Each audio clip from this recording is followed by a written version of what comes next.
ఎట్లుందన్న movie? Movie ఒక్కొక్క scene ఒక్కొక్క భూకంపం వస్తాయన్న. సినిమాలో కూర్చున్నాడు ఒక్కడు కూడా చక్కగా కూర్చోలేడు, ఎగురుడే ధూమ్ధామ్. గంగమ్మ జాతర ఉంటుంది, జాతరకైతే జాతర మాకు. క్లైమాక్స్ మీరు ఊహించలేరన్న, ఊహించలేరు, అది మామూలుగా లేదు. పార్ట్ 3 ఉంది, పార్ట్ 3కి అయితే ఇంకా చెప్పొద్దు, అది ఉంది, చాలా ఉంది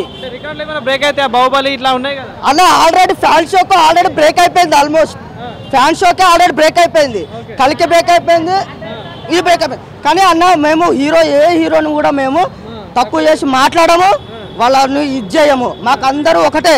కానీ మేము అందరం సపోర్ట్ చేస్తాం, మమ్మల్ని అట్లనే సపోర్ట్ చేయాలి. రేట్లు పెంచాలి కదా, అంత రేంజ్ లో ఉందా మూవీ? అంతకు డబల్ ఉంటుంది అన్న, నీకు టికెట్కి న్యాయం జరుగుతుంది అంతే.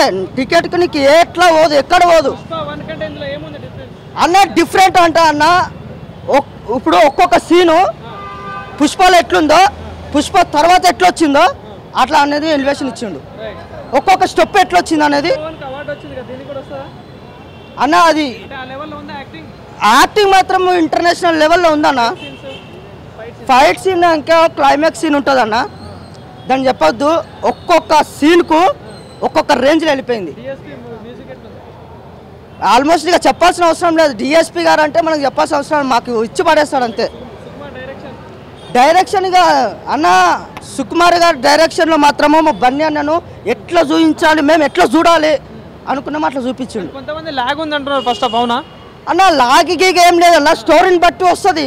అది లాగుడే అంటే దాన్ని మీరు గమనించింది ఏంటంటే స్టోరీ ఎట్లుంది, స్టోరీ ఎట్లా పోతుంది అని చూడాలి, కానీ దాన్ని లాగిండా దగ్గరకుందా అనేది చూడకూడదు.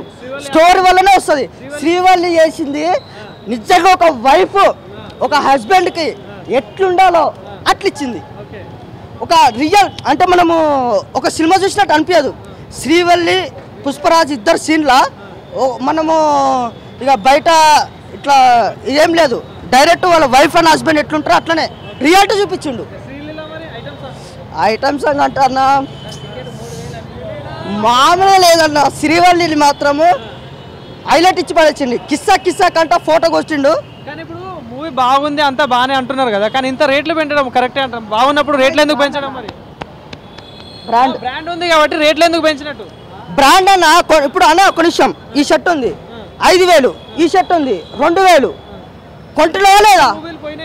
కొంటున్నావా లేదా? నేను అదిగే అనుకోక సమాధానం చెప్పు. రికార్డులు బ్రేక్ చేయడం కోసమే 2,000 షర్ట్ ఉంటుంది. నువ్వు ఏ షర్ట్ బ్రాండ్ కావాలంటే బ్రాండ్ కొంటావు, నార్మల్గా అంటే నార్మల్గా కొంటావు. రికార్డు బ్రేక్ చేయడం కోసం రేట్లు పెంచు లేదన్న. రికార్డులు బ్రేక్ చేయాలని చెప్పి రేట్లు పెంచుడు కాదు, ఇది సినిమాని బట్టి రేట్లు పెంచుండు. ఆ సినిమా 3 సంవత్సరాలు ఎంత కష్టపడ్డాడో ఆ సినిమాకి అంత వచ్చింది కాబట్టి రేట్లు వచ్చినాయి. రేటింగ్ ఎంత ఇస్తావు, ఏం చెప్తావు ఫ్యాన్స్? రేటింగ్ 10కు 10 ఇవ్వచ్చు అన్న. ఈ విషయంలో అయితే తగ్గకూడదు, 10కు 10 ఇవ్వచ్చు. ఈ విషయంలో ఏం లేదు. ఇంకొకటి ట్రోల్ చేసే వాళ్ళకి కూడా ఒకటి ఇదే చెప్తున్నా, ట్రోల్ చేసిన ప్రతి ఒక్కరికి దెబ్బలు వాడు కాదు, కానీ ఈ సినిమాతో సమాధానం దొరికింది. మా వాడు నేషనల్ నుంచి ఇంటర్నేషనల్కి వెళ్ళిపోయాడు. బెస్ట్ అంటే బెస్ట్ అవ్వచ్చు అన్న. మీరు సినిమా చూసినా నాకు తెలియదు, కానీ క్లైమాక్స్ సీన్ ఒక్క సీన్ చాలన్న రికార్డులు బద్దలు కొట్టడానికి. అదొక్క సీన్తోనే సినిమా ఇంకా ఊహించినంత ఎత్తుకెళ్ళిపోయింది. చూడని వాళ్ళకి ఒకటే, సినిమా చూడండి, హైలైట్ చేయండి. Super hit duper hit already almost అది సూపర్ హిట్ డూపర్ హిట్లో ఉంది, అవుతుంది. That's it. Thank you.